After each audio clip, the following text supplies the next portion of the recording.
Hi there, Ryan. It's week 3, and this week we are moving into the book of wisdom, which is Proverbs. And I gotta be honest with you, I made week 3's video 2 nights ago, and God told me, I mean, I've loaded it to YouTube and everything, and then God told me that is not the right message. And so I'm redoing the video tonight. I was much cuter in the first one, but that's okay. So listen, the book of Proverbs is all about wisdom. It says in James 1:5, if you lack wisdom, ask God and he will give it to you. All right, I'm gonna read really quickly the verse, Proverbs 3:5-8.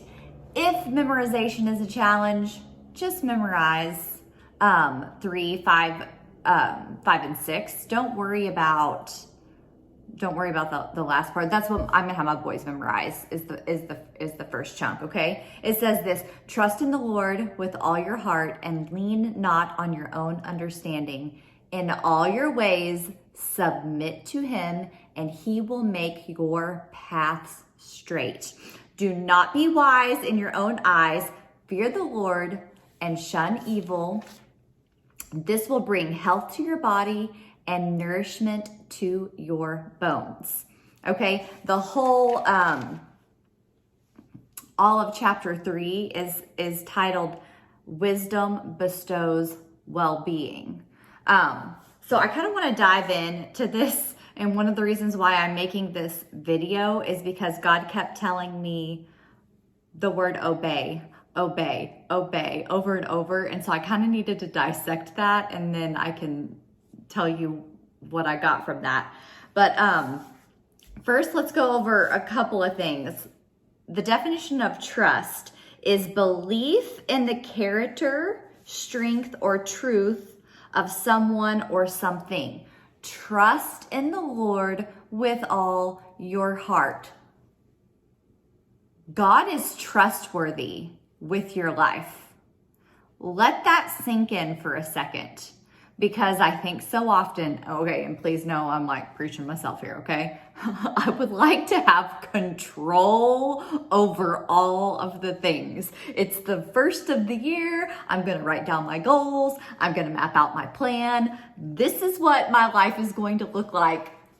Make it happen, God. You know, the reality is he has the map. He has made the plans. Trust in the Lord with all your heart. And to me, God is saying, obey, obey, obey. He is trustworthy. You have to obey him, though. It's a non-negotiable decision. You do not get to negotiate with God. I'll obey. I'm going to trust you if... I mean, how often do you do that? I mean, it's tempting, right? It's like, oh God, if you will just please do this for me, like I'll really be able to trust in you. I mean, it sounds juvenile. You think, oh, well, I would never do that. But do we subconsciously maybe on some level? Okay, the word, let me make sure I got all this. Okay, here's something else when we're talking about obey, trust. Okay, trust. I don't have to know what is involved when I say, I accept your will for my life. God, I do not have to know what is involved when I accept your will for my life, because I trust you. He needs to hear you say that. Your heart needs to tell him that. When we're looking at this, it says, submit to him and he will make your path straight. Submit means accept or yield. Okay. In other translations, the word submit is not there, and it's the word acknowledge. All right. So I really want to challenge you too. I'm going to read the message. I'm going to read this whole verse from the Message version, if you don't mind, real quick, because I just want you to hear what it sounds like. All right. It says, trust God from the bottom of your heart. Don't try and figure everything out on your own. Listen for God's voice in everything you do, everywhere you go. He is the one that will keep you on track. Don't assume that you know it all. Ooh, that is those are the most dangerous words. I give my children that warning all the time, or people that I work with that are kind of looking for some coaching. And when I hear the words, well, I already know that, I like shoots up red flags for me, okay? Don't assume that you know it all. I am a know-it-all. I need the Lord to remind me of that. It says, run to God, run from evil. Your body will glow with health. Your very bones will vibrate with life. Okay, we've covered it. He is trustworthy. One thing when it talks about obedience, have y'all ever watched sheepdogs? You know, there's a shepherd of sheep, okay, and let's get the analogy here, okay, because the Lord is our shepherd.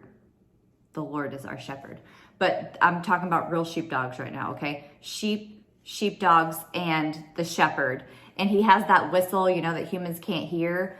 And the dogs, like, go here, and they go here, and they go here. And they're like, certain whistles mean certain things. And the shepherd knows exactly what whistle to blow, and where to send the sheepdog to herd the sheep, right?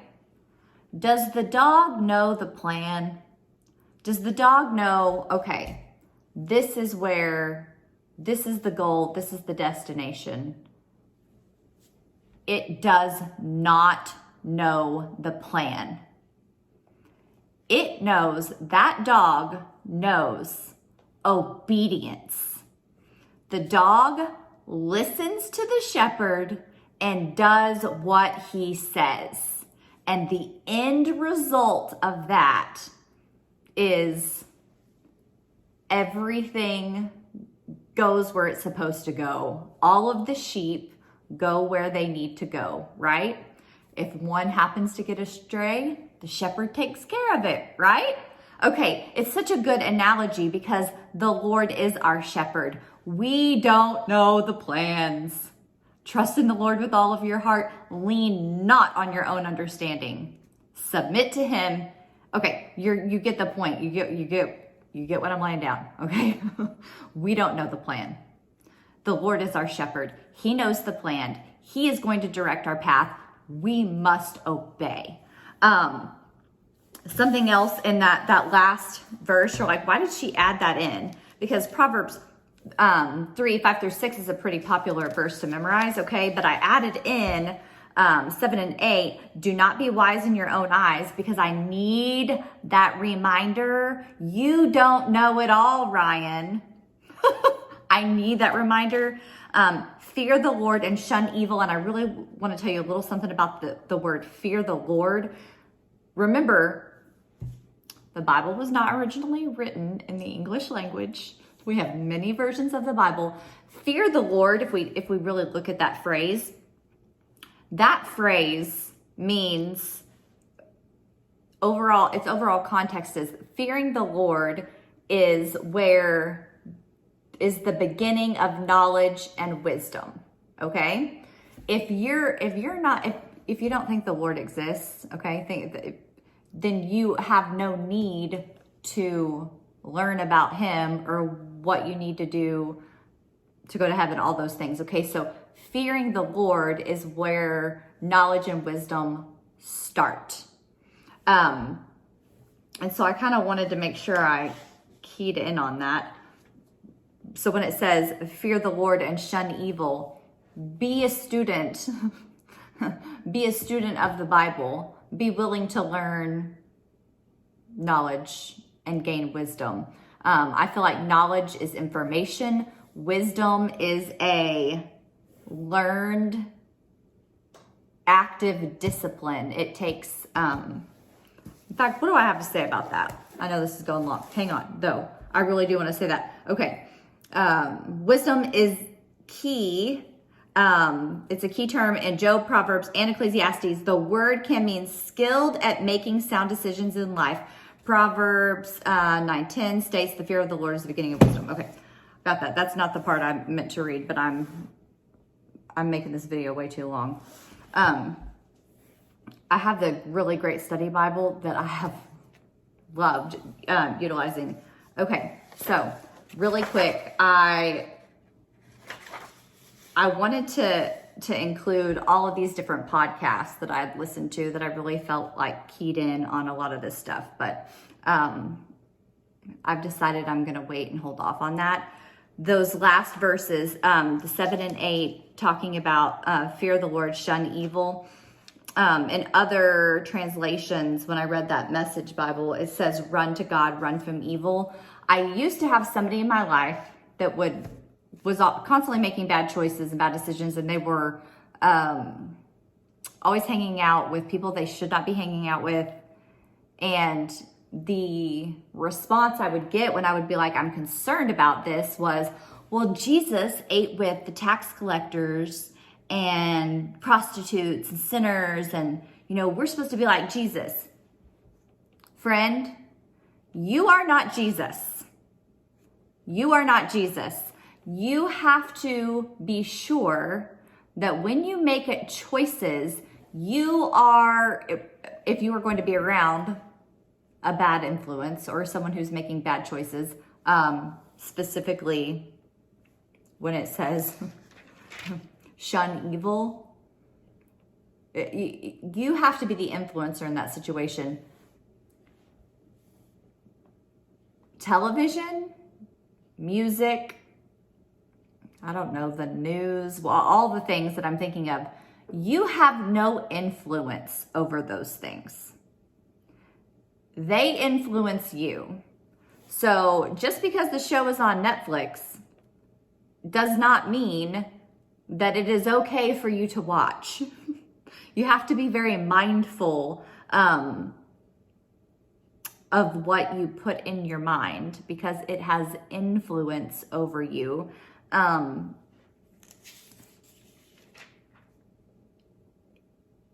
When it says this will bring health to your body and nourishment to your bones, I kind of think about how, we so often see tons of health issues and things coming up. And I think, man, God has really commanded us to evaluate what is going on in our lives and what we choose to do. And out of obedience and trust for Him, we should make the right decision. So remember, you are not Jesus. I'm just gonna throw that. I had to add that in because it's also something I wanted to talk to my kids about. I want them to make wise friend choices. When you do the right thing, the people, the sinners, the tax collectors, prostitutes, whatever you want to call them, okay, those people see your obedience and trust in the Lord, and that has a huge effect on them. So I'm not saying that you don't get to hang out with people for the sake of ministering to them, but just be mindful of that. He is worth your trust. I hope you enjoy week 3. Love you, friends. Bye.